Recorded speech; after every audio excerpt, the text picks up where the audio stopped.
My name's Dylan, and this is my story. We're here, man. Yes, We're sir. here. It is time for your Narrow Collective interview, man. Been a Thank long you. time coming, man. It definitely has. I want to thank you for your support with the project. I mean, you've been one of the people that's followed along the entire time, and you've just been a big supporter, and I'm Yeah, really grateful for that. So thank you so much for that. I'm glad to have you here. I can't wait to hear your story. I know it's going to be a good one. yeah. Um, And just thank you for putting it on, man. There's a lot of great stories out there, and I know that this is only the beginning of the great stories that Narrow Collective offers. Thank you, So, man. I appreciate that. I appreciate that. So, um, before we kind of dive into your story, um, I wanted to share just a little bit about like what I see in you, yeah, kind of speak a little life into you early into the interview. sure. I've known you for, the better half of the year. And I mean, you've always just been so welcoming. You always kind of like just embraced everybody that I see you interact with. You're very servant hearted. I mean, you're serving every week, you're there all day. And it's just an amazing thing to see. It's an amazing thing to see somebody so rooted in the community, to just be there to give as much time as you possibly can. It's really inspiring for me to see, um, and be surrounded by men like that. So Yeah. it's awesome to be in that space with you, and I'm looking forward to hearing this story. But I'm curious, like, were you always that way of like just give, give, give? No. Um, I think there was a time where I was afraid to give Mm. because I've always had that mentality of I would wear my heart on my sleeve. But the right people will do that and honor it, but there are people who don't honor it. Mm. So I was always the type of person where it would end up being the wrong person I gave my heart to, and they wound up just taking advantage of it, and I would end up getting hurt, and just going off and isolating. Mm. So it wasn't always that way for sure. It's something that I had to learn to uh, just embrace, Yeah. to be open, be vulnerable, and just trust that the Lord has placed me in spaces that He's called me to. Right, right. So what was that like shift like? Because if you're at one point really guarded and you're like, well, I can't trust people because of the things that I've seen, was there like a specific moment or time where you're like, okay, now I feel comfortable enough to be able to do this? It actually happened while I was at Coin. Hmm. Um, there was a season of life where I was really going through it, and there was just a lot going on. And there were two guys in particular that really kind of called it out, and were like, come back. It was these guys named James and Nelson. And James, he lives in Texas now, but he's on the board of directors and is still very involved with Coin. And whenever I would come around, they would just be encouraging and be that kind of light and just remind me, hey, it's okay to be vulnerable in this space. That what you're feeling now is not weird or abnormal. It's completely normal. So they were kind of the first to kind of push me towards that. And from there, it just wound up taking the first step and just showing up, Right. because that's what it would be. Is like if I was feeling like I was being taken advantage of, or if something wasn't going right, I just wouldn't show up. Mm.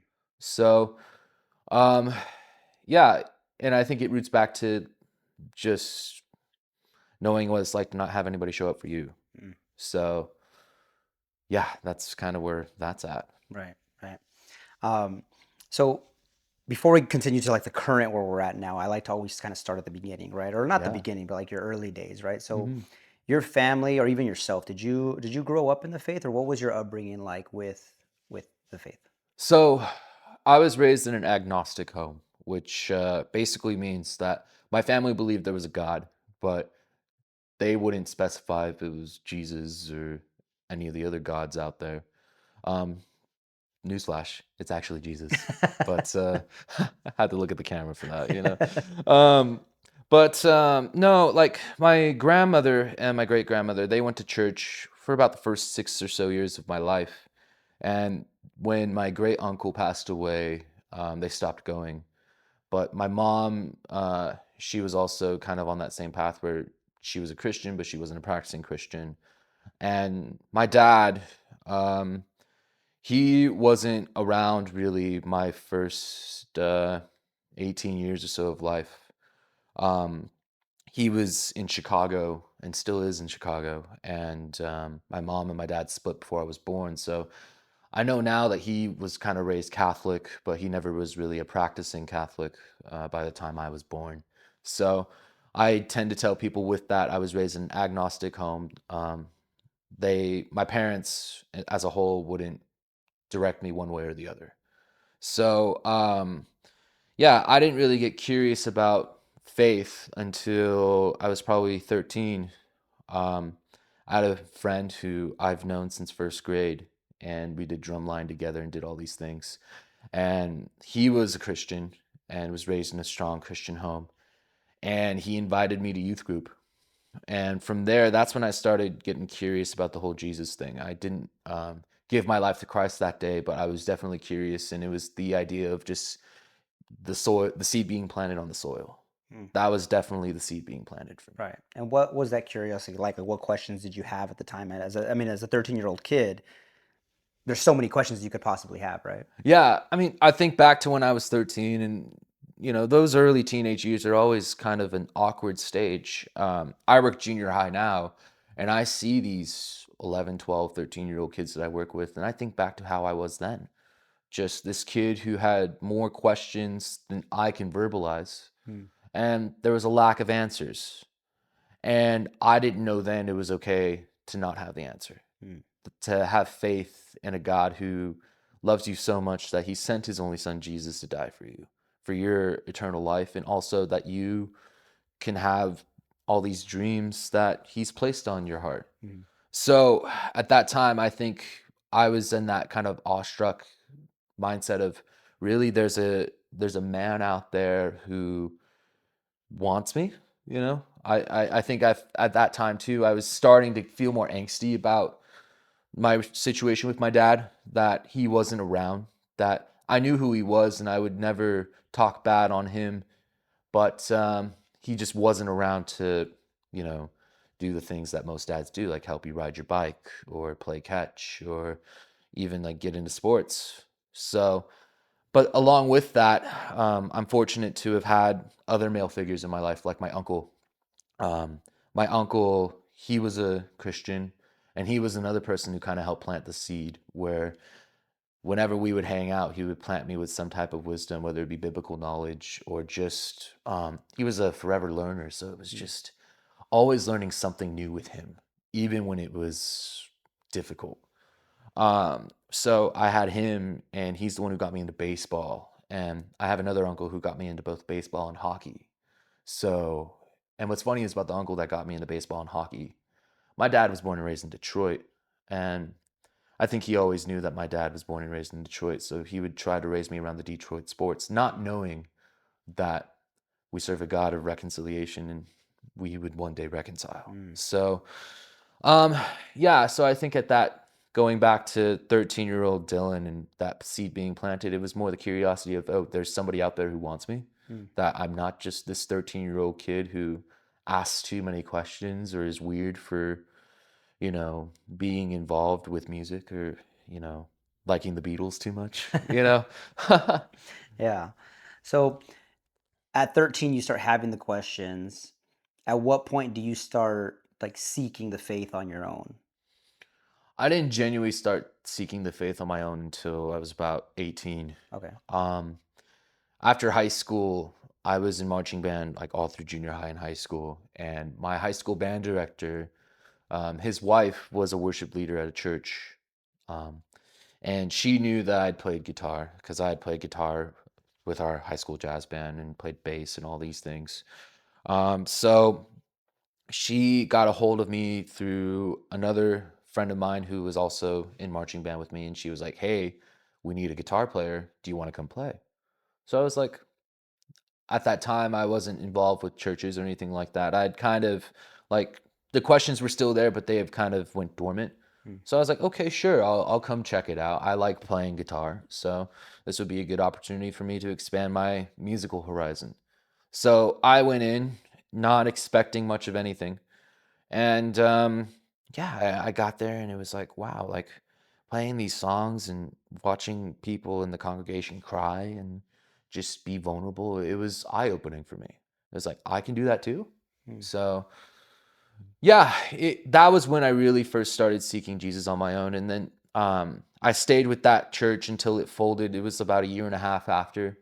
And then I get a text from that same worship leader, hey, like we found a new church, but they need a drummer now. mm, So they knew I played drums. I was in drumline through junior high and all that in high school. And so I was like, okay, I'll come play drums because I like playing with you guys. So I did. And that's when I really started getting more involved with my faith, where I was actively seeking Christ. I still had my foot in the world. Like I was in bands, and there'd be some days where I would, you know, be out the night before church on Sunday playing a gig and getting stoned and doing all that stuff, and then showing up to church Sunday still stoned from the night before. mm, So, yeah, it was definitely a wrestle of being half in, half out. But yeah, I did that for another couple years, and that's when I found Coin. I was 20 years old when I found Coin, mm. and I actually found it through an Instagram post. One of my high school friends posted about it, and I'll be 100% honest. I thought it was a cult when I first saw it. It's just because this was me being judgmental towards this person, where it was like. This girl was a party girl, like she was a cheerleader in high school, and yeah, I just was like, oh gosh, she joined a cult.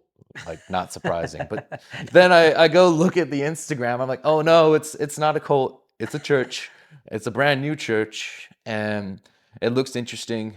Um, I was working a retail job at the time, and I had gotten off early that day, so it was like, okay, I'll go. I've got time, so I did. And so we're at the community building in Chino, and I show up and I see this girl, and I'm like, hey, I saw your Instagram post. Like, it's really cool, you know, that you got involved with the church. Yeah. And then I go sit down in the congregation, and there's Pastor Sam. I'm like, oh my gosh, I went to high school with him. And he was a senior when I was a freshman, and you know, he was class president. So it's like he was the face of Chino High my freshman year. Yeah. So seeing him just now the face of a church, it's like, wow, you know. And what's funny is that at that time where I was at mentally, I was just not in a good place. Like I knew I was searching. I knew that I felt lost. And I don't know, it's just like when worship started and then Pastor gave his message, I remember going up to Pastor right after that and telling him, listen, like I've been lost for a while, but I feel like I've found where I need to be. Mm, So, and I remember filling out like a praise report card, and on the back it was like a prayer request card. I remember filling one of those out, and then I got a message from Pastor Sam saying, "Hey, we're meeting at my mom's house, just a small group of us to talk about this last um, last gathering we had, and you want to come?" So I did, and they read my they read my praise card and my prayer request card, and I was like, "Hey, that was me." Yeah, yeah. And the rest has been just, you know, beautiful. Like that was 7 years ago, nice. and yeah, which is also ironic because this is the seventh episode. Yeah. Yeah. And I mean, seven is definitely a big topic of this conversation, and so we'll get into that in a bit here. But Hmm. it's awesome to see the transition of being this 13-year-old kid to this 18-year-old kid now starting to kind of dabble a little bit with the faith and then finding home. And I think a lot of us have kind of gone through that where we walk in the door at Coin, and maybe this may sound a little culty, but like we walk in and we're like, this is where I want to be, and Yeah. I think it just speaks to the culture of Coin really more than anything. Not Yeah. cult, but culture. Right, right, um, right. Yeah. Coin but is not a cult, and it yeah. never will be. We have to make that clear for everybody. Yeah. And so you've been at Coin now for 7 years, Yeah. right? And when did you start serving? Like, was it like immediate? Because I know you were playing with It other churches it before. was kind of half in, half out. Like it when I first started coming to Coin, I told them right off the bat I wanted to do worship. Hmm. And at that time I didn't realize that there was an expectation to worship to where you can't be half in, half out. And I was telling them kind of like my qualifications. Like I play like all these different instruments. I sing, I produce my own music. And when I said produce my own music, I could see something snap in Pastor when I told him that. He's like, hey, you should join production. Hmm. And I was like, production? I kind of scoffed at the idea, but I went back there and I met the guys who were running it back then. It was guys like Brendan Davila and this guy named Hector. And yeah, I went back there and I was like, oh wow, this is actually like really cool and it's kind of right up my alley. Yeah. So I served on the production team for a little bit and I would show up and help set up because at that time Coin was a set up tear down church. So I would show up and, if something needed to be moved from one area to another, I would help move it. Or if lights needed to be put up along the rows, we would put up lights and chairs and everything else in between. And then I would start serving um, at Magnolia when we moved there, but I would be more half in, half out. At that time, it was really just me, like, still kind of battling with the world, and that's when, like, guys like James and Nelson really kind of came around and said, "Hey, like, come back," you Yeah. know. So yeah, Yeah. So what was that battle like, right? Being half in, half out. Like what are you struggling the most with at that time? at that time, I was having a lot of mental health issues. Um, I think that when I was battling a lot with my mental health, it was the enemy trying to take control of something that was good. He knew that I was finding my place and that I was finding my identity. So he found ways to attack my identity, to attack who I am, and make me feel that I was worthless. And to the point where it was like I wouldn't show up because it was like, oh, like I'm not good enough to be over there helping where I can, or I'm not good enough to be anything really, which for me was like, it was big. I think back to that time sometimes and I'm like, wow, like to think 7 years ago, I was an entirely different person and I didn't stay that way. And at that time, I almost did stay that way because of just getting overwhelmed with it. And, s- in the midst of all that, like just trying to take my own life, that turning point was like, that's where it happened. That's where, like, God kind of took control, where I fully surrendered. It was when I was at my lowest. So, and the enemy still tried to take foothold, but he wasn't successful and he won't be successful. Mm. So without pushing you further than you want to go, what was that lowest point where you almost took your life, like you mentioned? So, for starters, I was going through a lot of grief. Um, my one uncle who was providing me with all that kind of biblical encouragement and just, planting that seed, he'd passed away the year before. And I think I felt a little directionless after that. Um, and then also with that, I just was spiraling with that mental health. At that time, I was diagnosed as manic depressive disorder, and I was given medication to help with the mood swings and just uh, yeah, just the regulation of that. And I felt like it was poison, um, that I wasn't being properly taken care of. But really, it was me not properly taking care of myself either. I was over 400 pounds. I was eating and drinking and doing all these things that weren't healthy. Um, and even to just still, I never got into drinking alcohol, but marijuana was really like my vice, and cigarettes as well at one point. Um, just going to things that would allow me to cope and put on a mask and show the outside world I was okay when really inside I was dying. So it all kind of came to a boil, 1st of December 2018 when I was at work and I ended up leaving work early because I ended up almost throwing a punch at a customer actually. And I went home and there I tried to take my own life. And fortunately, there were people there to stop it from happening. And I'm fortunate that the people who were there to stop it stopped it, because I remember laying on a bed moments after it happened, and that's where I had my first encounter with the Holy Spirit. Mm, And the words I heard were, "Son, you're not done." mm. And that's when I fully surrendered.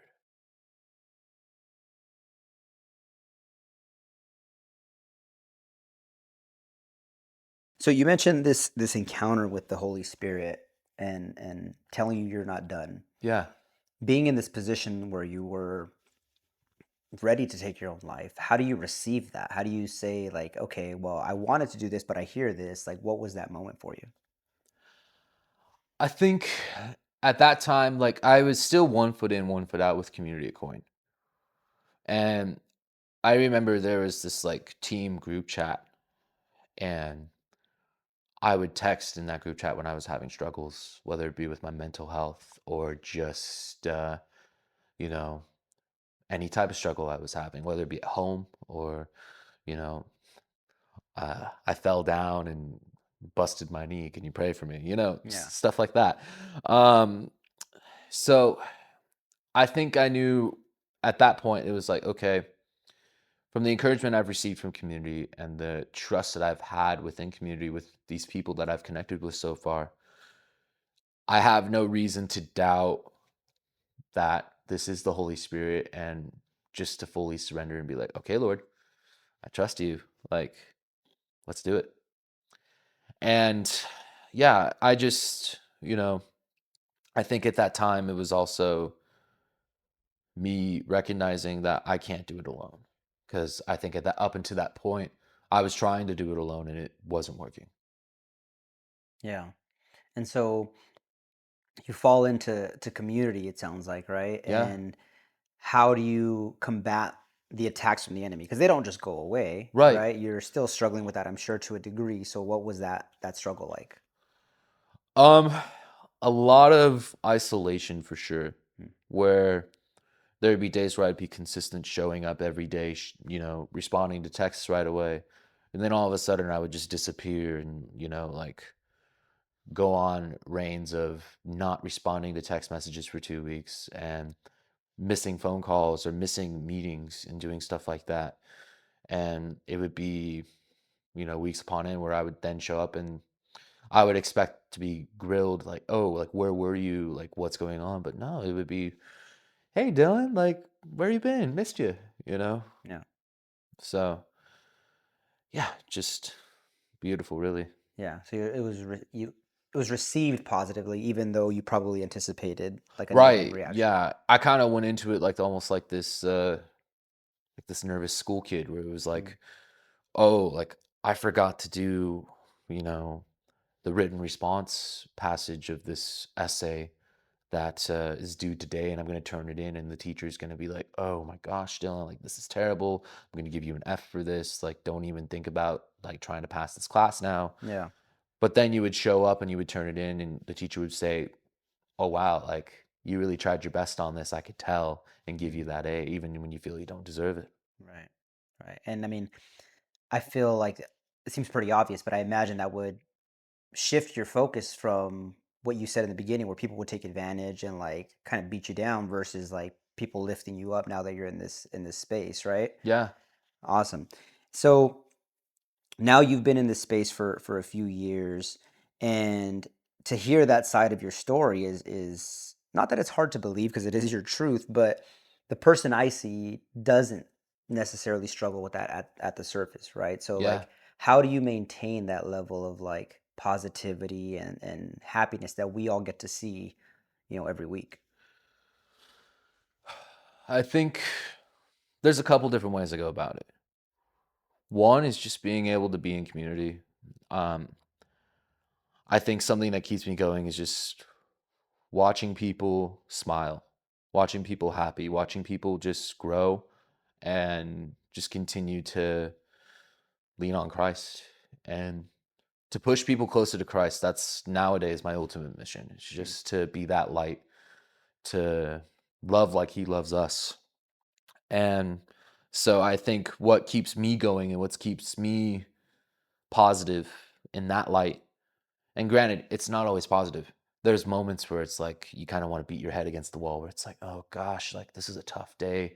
But it's also being vulnerable in that moment, just being confiding in somebody that I trust where it's like, hey, like, man, like I'm not having it today. Like I want to throw in the towel.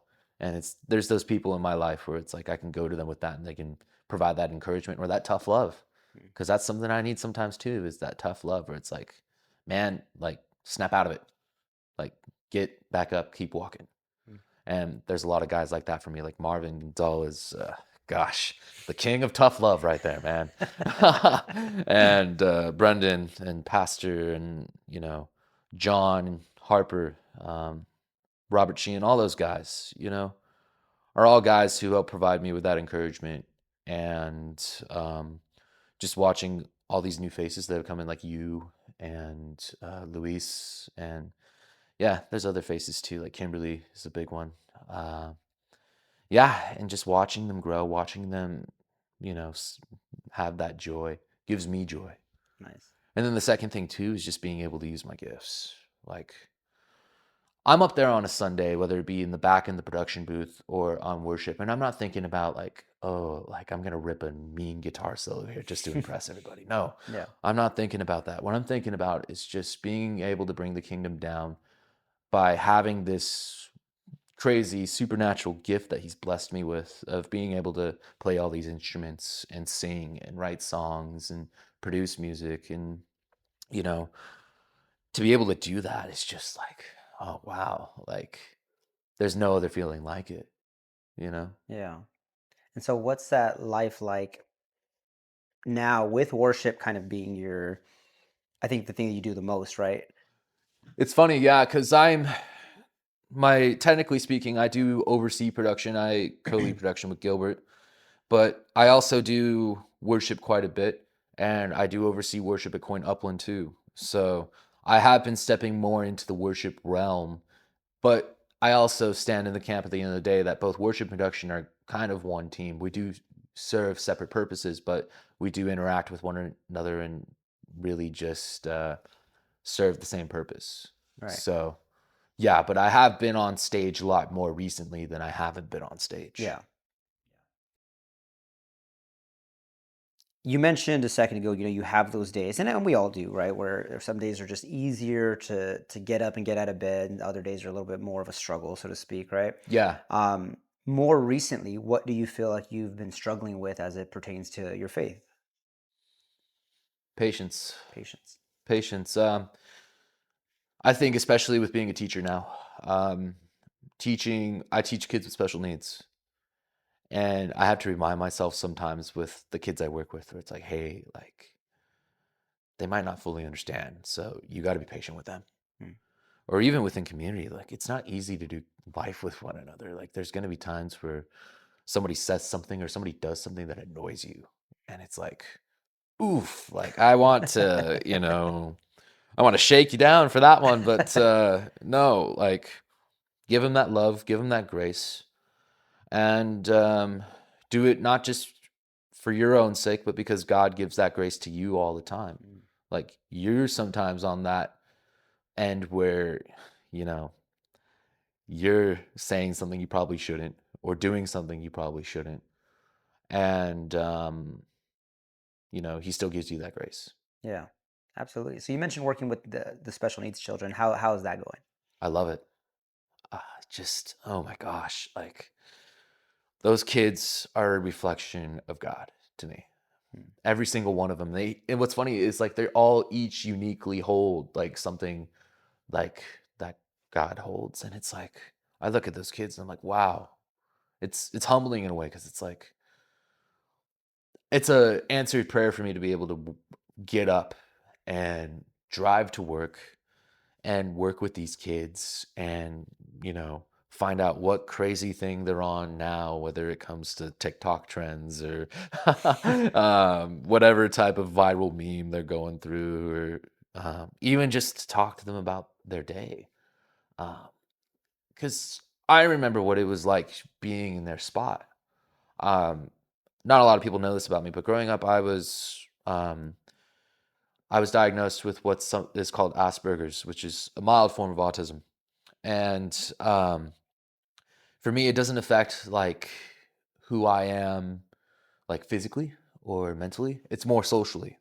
So for me, it's like I might have a more difficult time being in social settings or being around big groups of people, um, or even too just talking to people. Like 13-year-old Dylan couldn't have a conversation like this. Mm. He would be able to have it with certain people, but with just anybody, absolutely not. So I think every time I walk into work, I have to kind of put myself back where it was like, oh gosh, 13-year-old Dylan, like, what would you want in this? So to be that role model, to be that man, because that's something else too that is rare in my field, is to be a man in this field who has also been a student receiving special ed services Mm. is rare. And so I like to take it and not spin it in a way where it's like I'm playing the victim card here. No, I'm doing this to empower my students. I'm doing this to say, hey, you can do this, and provide them with that love, that tough love sometimes. And it's really shown. Like, gosh, like sometimes you can't even put into words how amazing it is just to walk with that authority and confidence into work and just knowing that you're walking in something that God has put on your heart. Mm. Because this assignment that He's giving me is one that is towards my passion of just wanting to love others deeply and help others with intention. And I get to do that every day. Nice.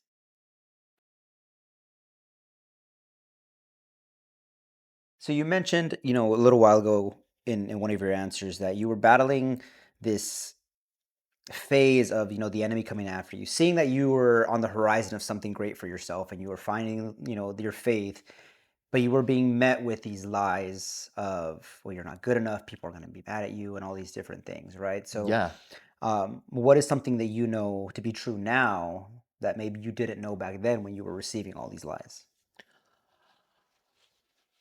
that I've always been wanted. Um, and it's funny because the first time that I received that truth was when I was in the process of reconciling with my dad. Um, to back up a little bit further, just to cover the relationship with my mom and my dad, they split before I was born. And my dad, growing up, is like, I always knew who he was, that he was a musician just like I am, and that he lived in this far off land called Chicago, Illinois. Hmm.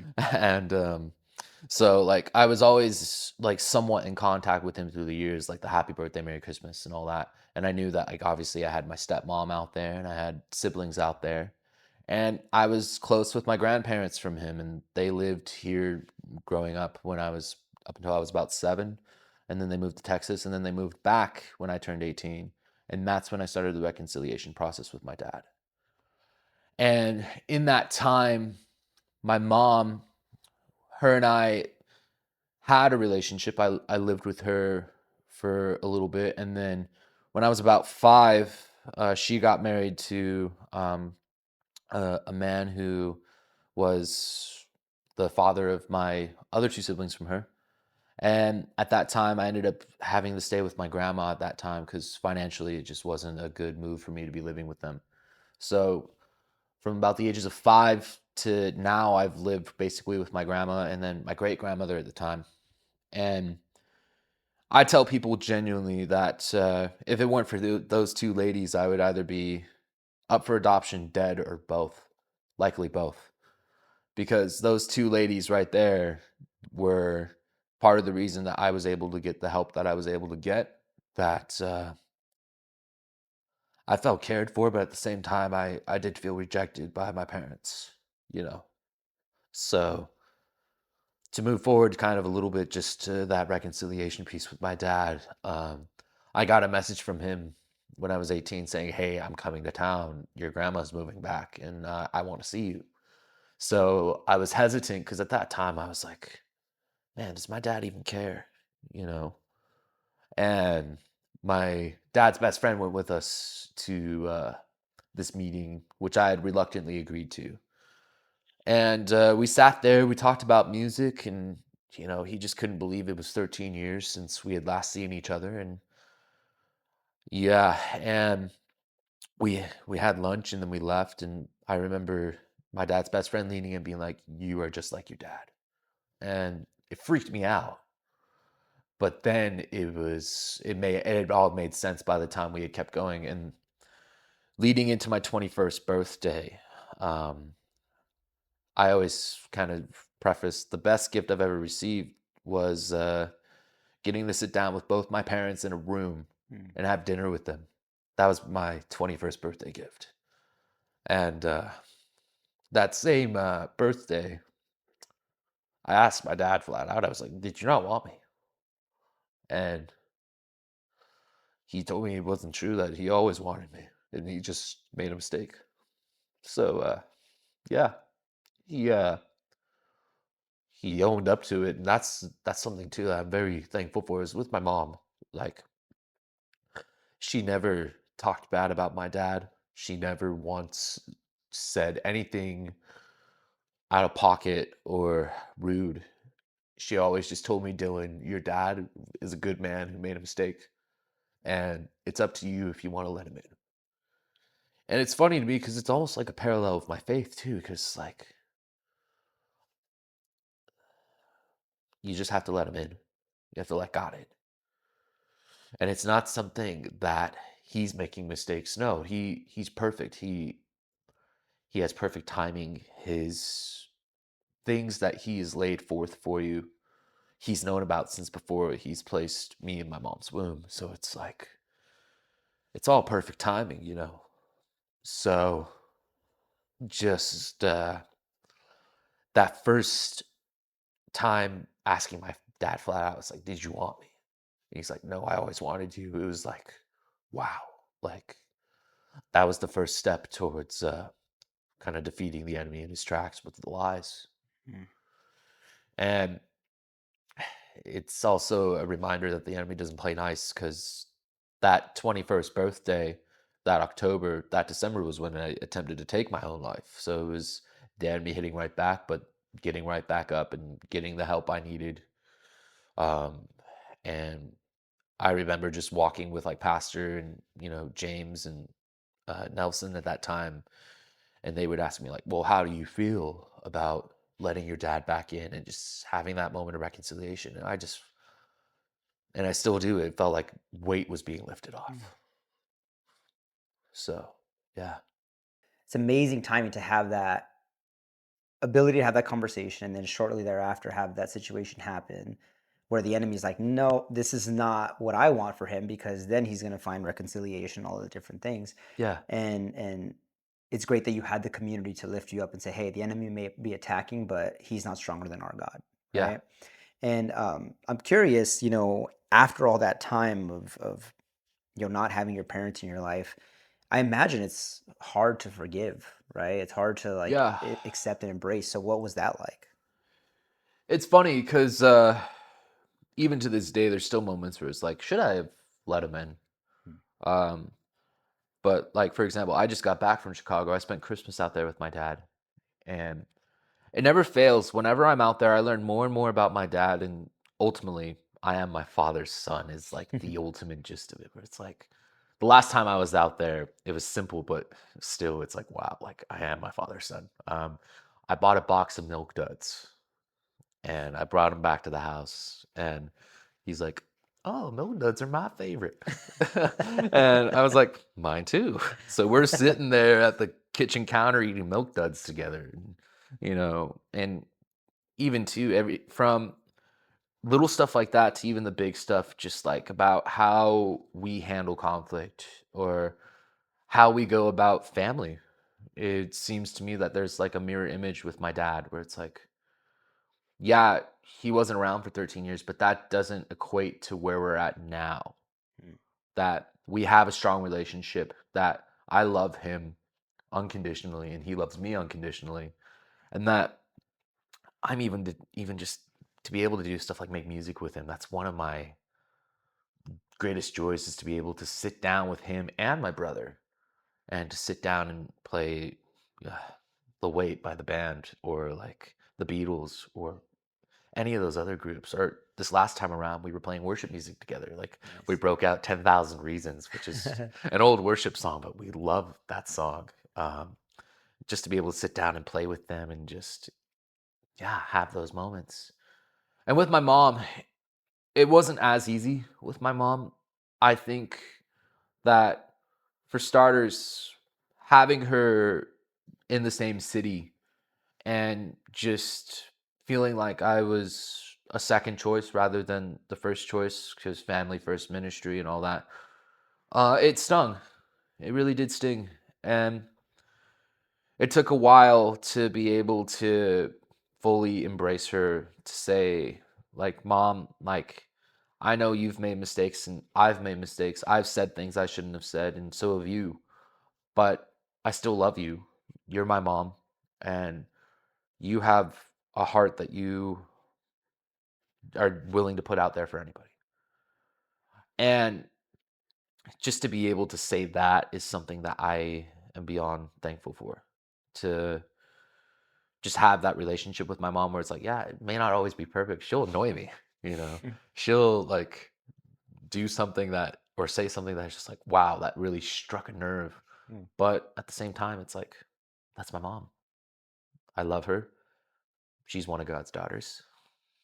And yeah.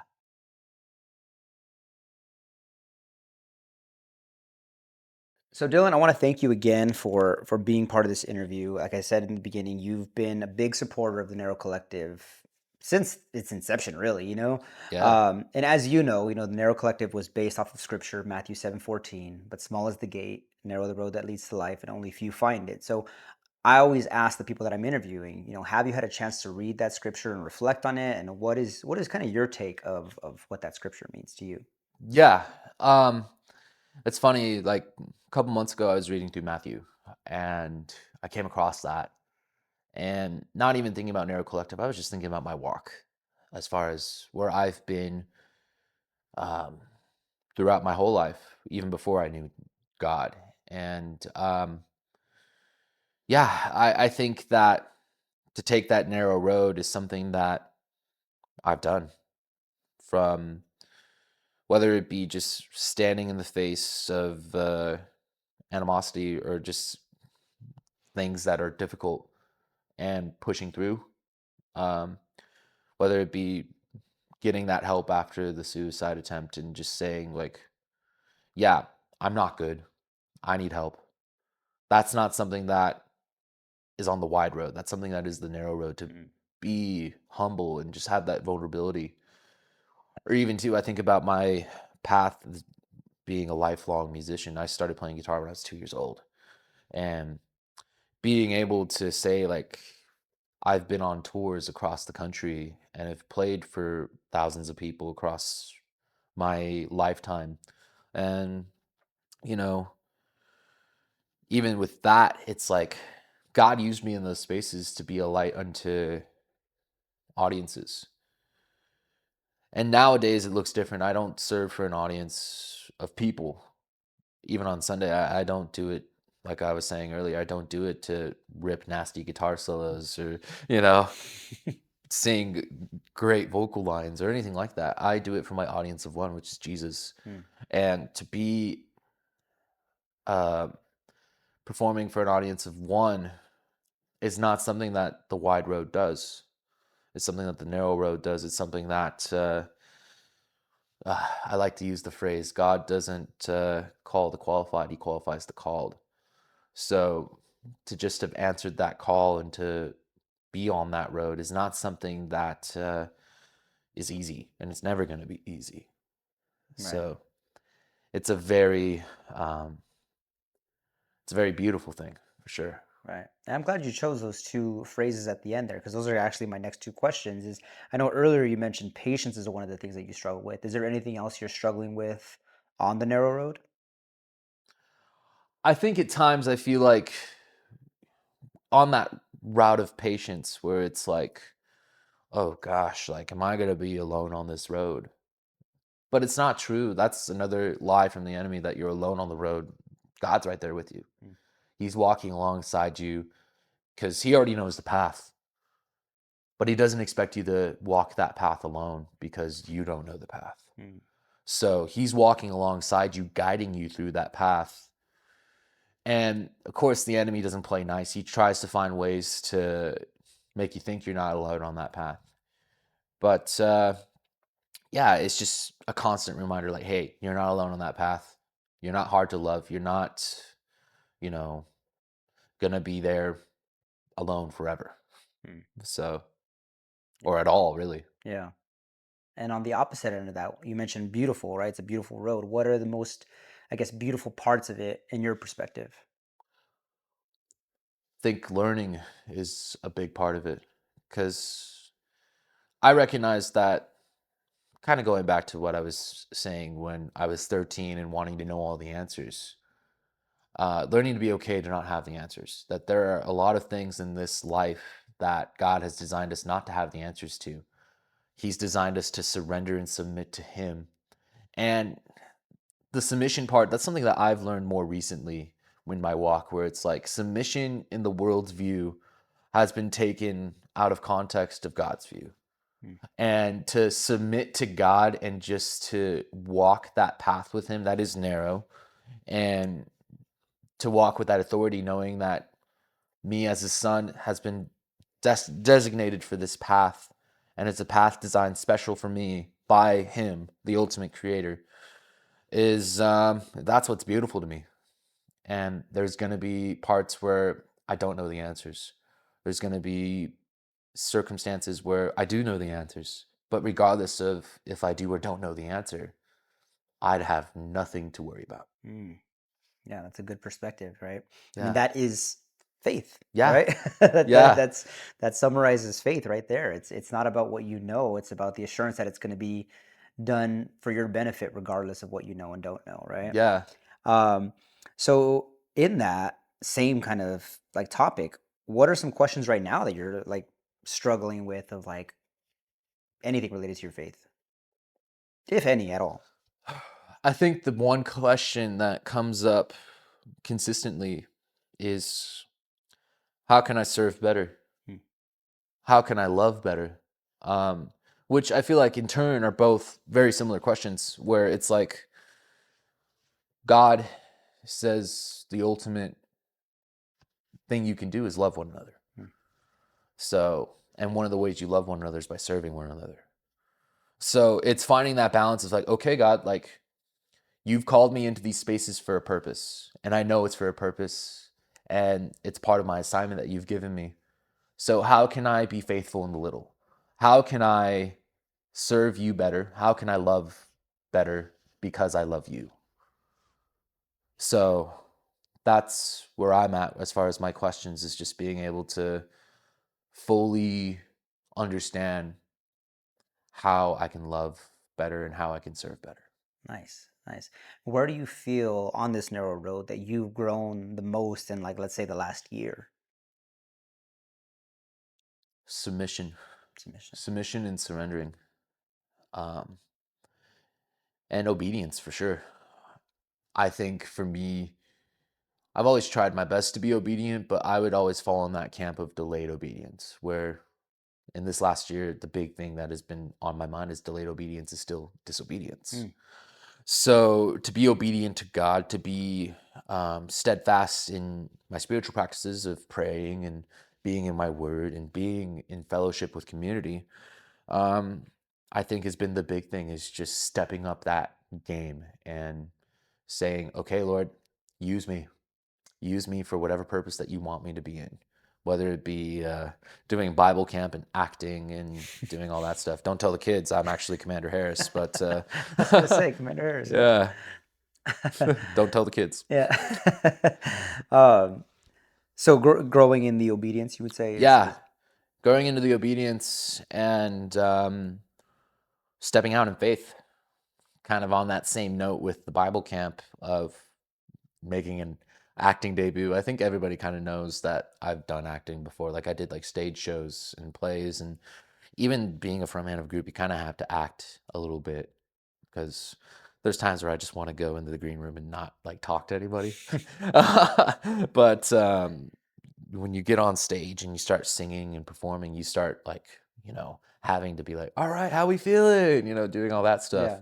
So you're having to act to a degree. And then I got asked to act for this last year's Bible camp, and they wanted me to be the host. I was like, I don't want to be the host. I want to be the B guy that, only has a few lines and maybe does something like funny. Yeah. Um, but no, it was encouraging. Like everyone's like, no, you got to be the host. And I was like, are the kids gonna even know who I am? So I ended up being this host, and it was funny. I had all these people coming up to me like, Dylan, we didn't know you can act like that. I'm like, yeah, Yeah, I you got it know, like that, man. yeah. No, that's awesome. Or even too, just keeping in character with it. Like I would go change out of the outfit and like come back out in like my street clothes, and the kids would be like, "Hi, Commander Harris." I'd be like, "Who?" Or even too, there was an instance like we were hanging out here with your son the other day. He's like, "Commander Harris." I was like, "Who?" You Oh, you know? still remember Yeah. that? Oh man, that's funny. You got to embrace the role now. That's Right. who you are now. Exactly. Exactly. Awesome. So, shifting gears a little bit back to, I guess now on this walk that you're on, because we've talked about like where you had struggles, you had attacks, right? And those were very evident that the enemy was after you, right? Yeah. Can you think of a moment more recently, or maybe not even so recently, but where you had like God in your life and you're like, this is God's presence. Like he is here right now and I feel it. I'm aware of it. Like, have you had one of those moments? Yeah. Yeah. Um, Last Sunday I was at Coin. I just remember being on stage and just feeling God's presence in the room. And that was a Sunday that I wasn't leading worship. I was just playing guitar up there. And I just remember feeling just this presence where it's like, wow, like, God, you're moving. Hmm. You're moving in a direction that is deep and intentional. And just thank you for that. Just having that heart of gratitude within that too.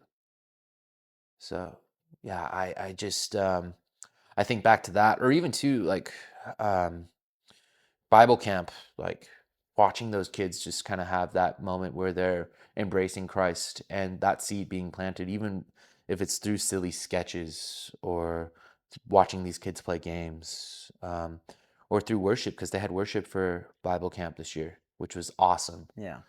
Um, Watching the kids embrace Christ has been amazing. And obviously, the big one was when I started my teaching.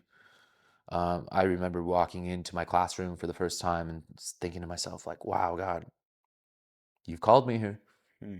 And I don't know who I'm going to serve or what it's going to entail, but I'm all in. Yeah. So, what was it about that moment where you felt like God was calling you there? Um, I think it was just being able to look at my roster of kids and see, like, oh, like reading, like, we get these papers that kind of have like their history on them, Hmm. and reading through it, and I'm like, oh gosh, like I remember doing that as a kid, or Yeah. oh, like this kid struggles with this, I did too. So just having that moment of like, oh, I can relate, but also, wow, I get to be the one who helps navigate that now, Hmm. where it's like, okay, like, Lord, you're navigating me, now use me to navigate other people Nice. and to be faithful in the little with that. Yeah. Oh, that's awesome. Yeah. You've had time to like kind of sit and reflect with who you were, where you were, and now Mhm. where you are. So, currently in the season that you're in, what do you feel God is trying to teach you?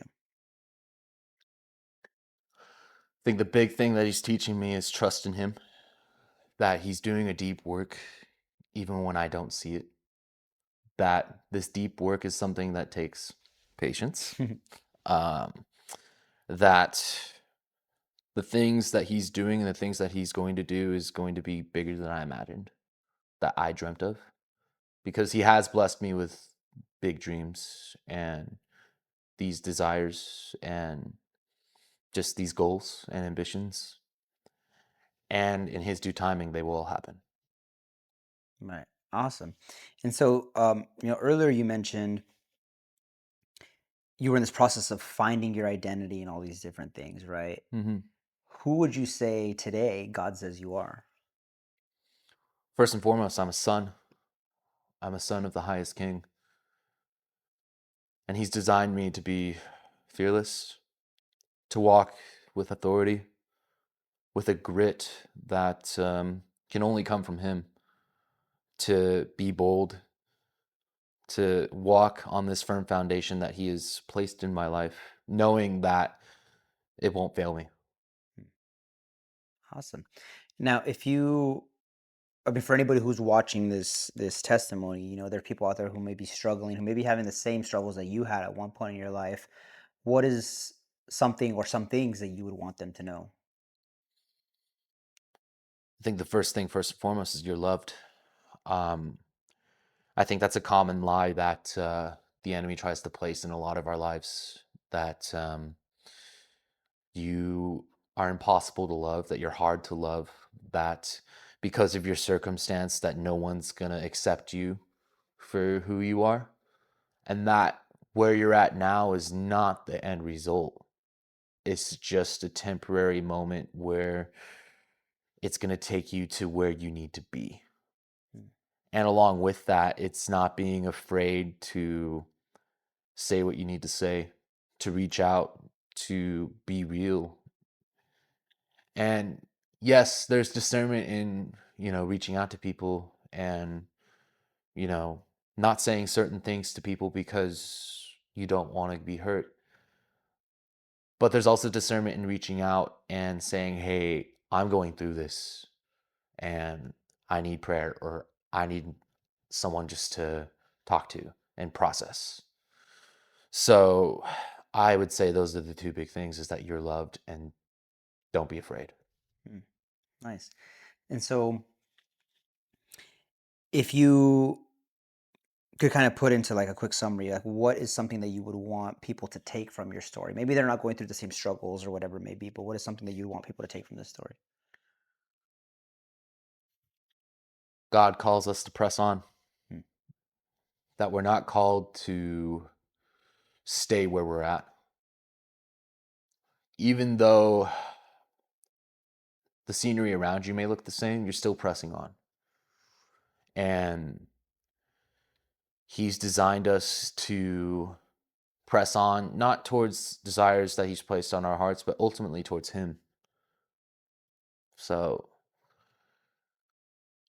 if there's anything I think anybody could take away from my testimony, is that I choose to press on rather than to stay complacent. mm, nice.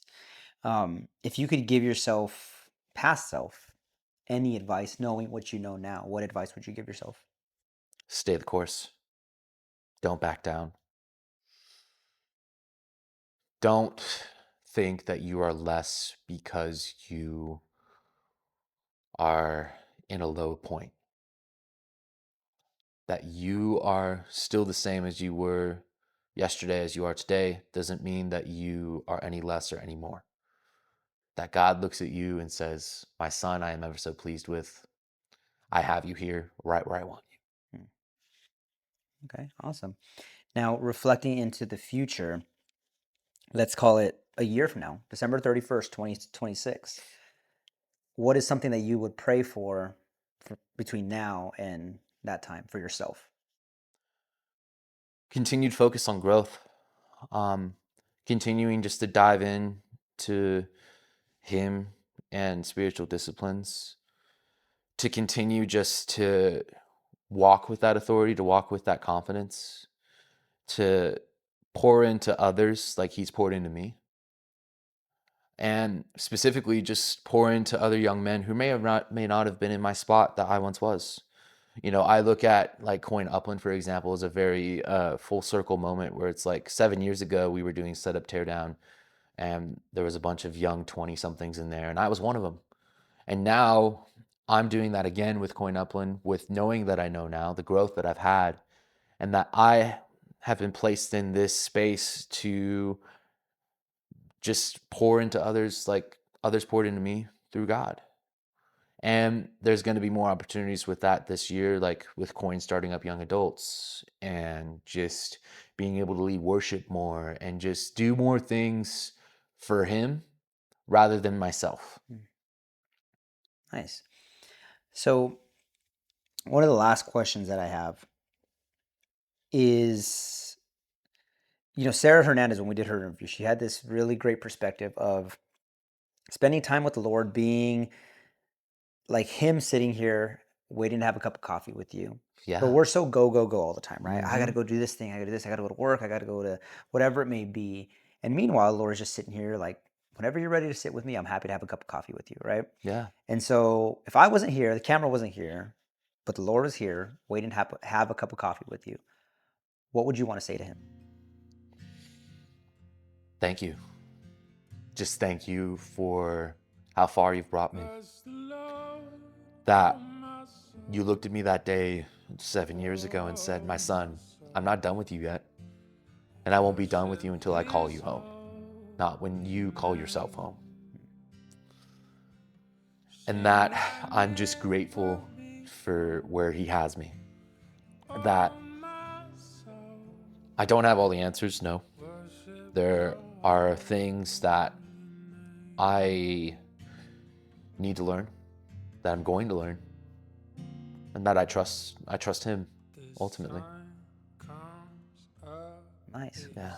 Well, thank you so much, man. I appreciate you being part of this interview. I'm excited to put this one together. Yeah, man. I mean, I'm looking forward to what this next year has, not just for the Neuro Collective, but for you to watch you and your growth. I know you mentioned Coin Upland a few times, Yeah. and that space is growing very, very Yes, quickly. yes. So I know we're all really excited about that.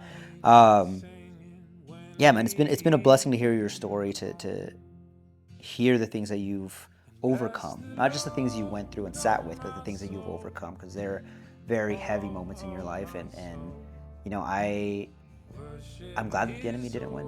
Yeah, man. I could say that, like you have persevered from that. You've overcome so much, and I think it's amazing to see the transformation. And I've only known you for such a short amount of time, Yeah, man. so it's an honor to be sitting here with you, and thank you again for believing in this. And thank you just for having me, man. Just watching, what you've done with Narrow Collective so far, Manny, and just how, you know, you've moved with it. That you've taken this up and said, "Lord, like, I don't know what I'm doing here. I don't have all the answers. I'm going to just start interviewing people, sharing testimonies." And whether it's for one person or 100 or more than that, you're being faithful to it. And that's the beautiful thing to see, man. Thank you, So man. just keep going. Thank you, man. Yeah, absolutely. I'm gonna continue to push on this as long as the Lord calls me to it. And if He tells me to go somewhere else, then we'll go there too. So I'm just happy to be blessed with this opportunity. And I mean, it's an honor for me to sit here on this other side. Like nobody really sees my face in this, but it's truly a They will soon. They will soon. yeah. We'll see. We'll We'll see. make it happen. Coming soon on that, maybe. Yeah.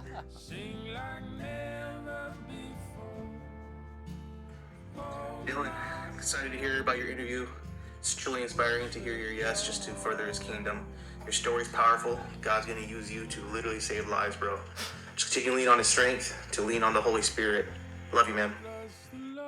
What's up, brother Dylan? Gosh, man. Super excited, bro. When I heard the news that you were doing this testimony, it really got to my heart, touched my heart, bro, that you were doing this. Just want to start off by saying, super thankful for you, bro. Super thankful for your words of encouragement. Just for you allowing the Holy Spirit to work through you, for you to encourage other people, bro. I want to thank you so much for being there, bro, when I was down and I needed someone and I needed some uplifting words, bro. You were there. Thank you for just being such a serving heart, bro. So serving soldier for God, bro. That you just put yourself with the willing heart, bro. Your heart posture just to serve all the time, and just the joy that you bring to others, bro. I still remember the first time that you reached out to me, bro. When I was going through it, I was very new in my walk, bro, and you were there to just tell me that I was doing such a good job, bro, and that I That would he always still be in your is. heart, bro. And I feel like that's the Holy Spirit working through you. So appreciate you, bro. Love you. Just want to say that you're doing awesome, bro. Just the way that you influence and you spread your love and joy to others, bro. And that's how you uplift people.